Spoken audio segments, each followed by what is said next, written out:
So I guess now I will turn to the sermon. Um, we've got two readings this morning. The first that I will offer you is from a book. This is one of my favorite books from the last couple of years, called The Book of Delights by one of my favorite poets, Ross Gay. But this is an exercise, a year-long exercise he did of writing down things that delighted him. And they take surprising turns sometimes. I've read some of them in church before. This one is number 65. It's called Found Things. Among the qualities of delight I'm finding in my dalliance with it, is the feeling of discovery. The sense that one has found something, been shown something, perhaps materially, perhaps spiritually or psychically, that was previously unknown. Perhaps delight is like a great cosmic finger pointing at something. That's not it. Perhaps delight is like after the great cosmic finger has pointed at something, and that something, which in all likelihood was already there, which is why I've enlisted a cosmic finger rather than a human one, appears. Aha, or whoa. Yes. For instance, when a couple days back, I saw a husky middle-aged man pulling his roller bag down the block with wheels that sparked, which are in the same aesthetic ballpark as the children's sneakers that do the same, I thought, whoa, yes, much the way I do when I see the kids with firefly feet, or when I learned from Thomas Luck's poem that pigs cannot look up. Aha, or when I see birds swooping through the Detroit airport, which I happen to fly through sort of regularly because I don't see them every time and forget that I see them sometimes, I always, not almost always, always lose myself with glee. My finger, also a kind of bird, flying from my side to point at the little tuft that just skidded onto the trash can. Whoa, yes. I also notice myself looking around, searching among the commuters for fellow compatriots of glee. I wonder if this impulse to share, the urge to elbow your neighbor, who maybe was not even your neighbor until the bird flew between you up into the pipes and rafters you did not notice until you followed the bird there, is also among the qualities of delight. And further, I wonder if this impulse suggests, and this is just a hypothesis, though I suspect there is enough evidence to make it a theorem, that our delight grows as we share it.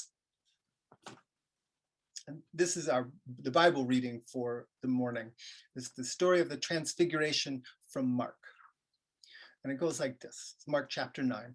6 days later, Jesus took Peter, James, and John with him and led them up a high mountain by themselves. There his appearance transformed before their eyes, and his clothes became a more dazzling white than anyone on earth could bleach them. And Elijah appeared to them in company with Moses, and they were talking with Jesus. Rabbi, said Peter, interrupting, it is good to be here. Let's make 3 tents, one for you, one for Moses, and one for Elijah. For he did not know what to say because they were afraid. And then a cloud came down and overshadowed them. And from the cloud there came a voice, this is my beloved child, listen to him. And suddenly, on looking around, they saw that there was now no one with them but Jesus alone. As they were going down the mountain, Jesus told them not to relate what they had seen to anyone until after the child of humanity had risen from the dead. There's something appealingly amusing about celebrating Linda's 20th anniversary here on the day that the church calendar turns toward the story of the Transfiguration. It's true that Linda does favor a white robe when we worship together in person.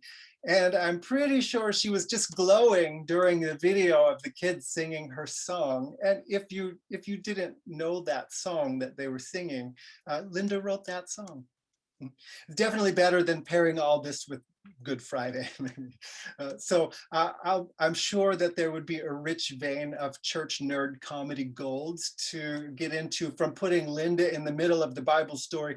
But the aim today was to have a worship service that includes celebration and thanksgiving, but doesn't necessarily make her want to die and be resurrected. And I've worked with you long enough, Linda, to know that, what's the best way to say this? Most of you already know that Linda is an avid photographer. She's gifted at it, and she has developed that gift out of a love for the art form and all it can add to the world, to worship, to social movements. But I'm convinced that she has also developed her gift in part because it's a way to make sure that she's behind the lens instead of in front of it. So I'm not going to do a whole sermon that is a corny and probably highly inappropriate retelling of the transfiguration that casts Linda in the role of Jesus. But I will say that it's fantastic that her time off last week pushed this celebration back to this week, because even though her first Sunday on pastoral staff here was the first Sunday of February in 2001, the first Sunday of February in 2001 was Transfiguration Sunday. It's funny how that all works out. Linda arrived here to become a co-pastor of a church that was about a decade into its own transfiguration. Not the flash and dazzle on a mountaintop variety, but the sort that unfolds slowly and deliberately and is the product of discernment and intention and risk.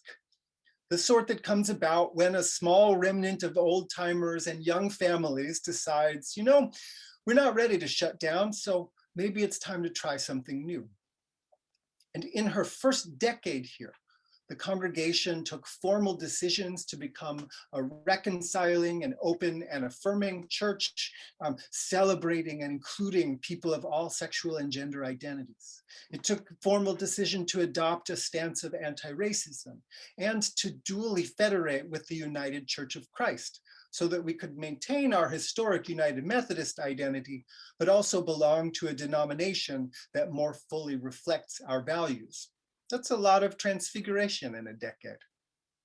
Here's a story about my own arrival here as a worshiper several years before I joined the pastoral staff. I know a number of you have heard this already because it's a staple of my repertoire at new member dinners, and I've told it in at least a couple of committee meetings. What, you thought we'd come up with new stories every time? I'm a preacher, milk them for all they're worth. But even if you know this one, I'm going to add a new piece. I came here after leaving my first pastorate at a little congregation in Cheltenham, not far from where we are. It was a generally good, but also a strange experience because I didn't really know what I was doing. They were doing things the way they'd always done them. I was figuring out how to be a progressive pastor in a congregation where many of the folks didn't quite know how to think about that. So when I left that church while I did my doctoral studies at Temple, the United Methodist Church still expected me to be active in a congregation. So I wanted to try someplace that would feel like a more natural fit for me. And that's how I ended up walking in the door of this little congregation, which is 3 miles up the street from what was then our new home. Now it's not so new to us. I'm walking in and finding a building where the pews were arranged in the round and there wasn't any way to hide in the back because there really isn't any back. This is the part of the story that a number of you have heard before. How after taking several weeks off from attending church once I left my congregation, my wife and I ventured into this one. Let's acknowledge before I tell this next part that it was July. So it was summertime in a stone building with no air conditioning, which means that it was an off month because of the heat, because people were traveling. Let's also acknowledge that this church's modern era has always featured sporadic attendance, coming in waves, meaning that it's hard for a lot of people to know whether someone new is actually new or if it's just the first time they've happened to see them. And that can feel a little tricky to navigate. I'm not calling anyone out. With those caveats in mind, let us return to that hot summertime sanctuary in July of 2007 and watch Kathy and Kipp come in, sit down, flip through their bulletins, realize that this little church uses 3 different books for their songs, like they're Catholic or Episcopalian or something.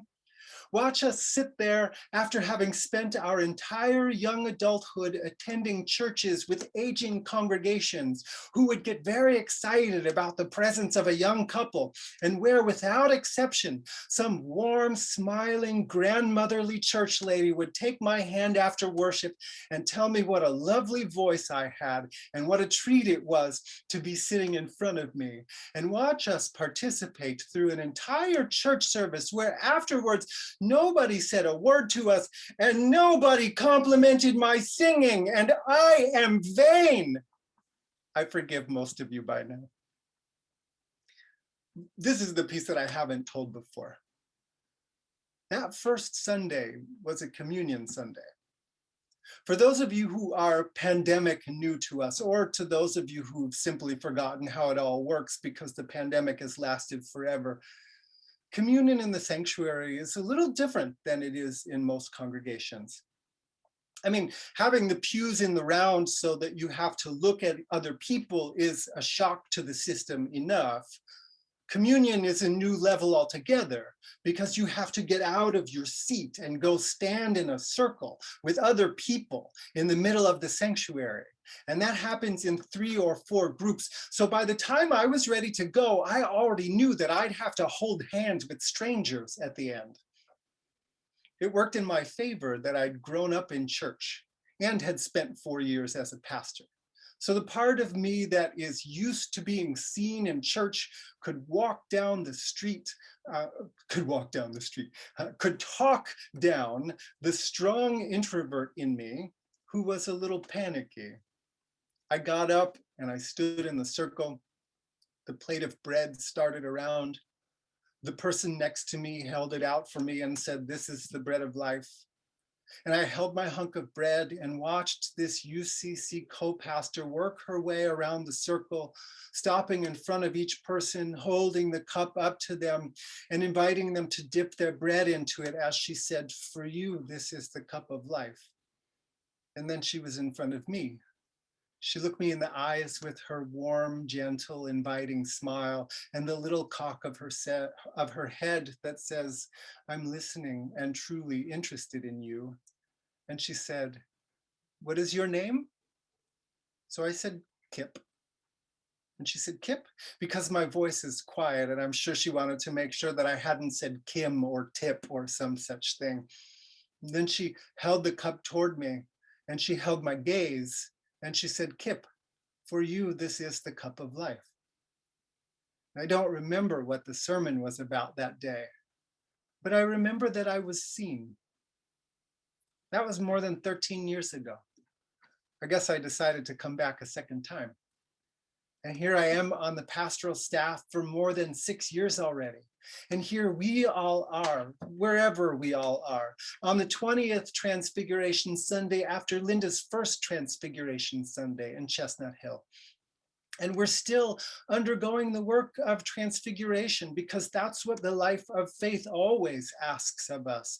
And because there are always changes we need to work on and always new ways of being we need to live into.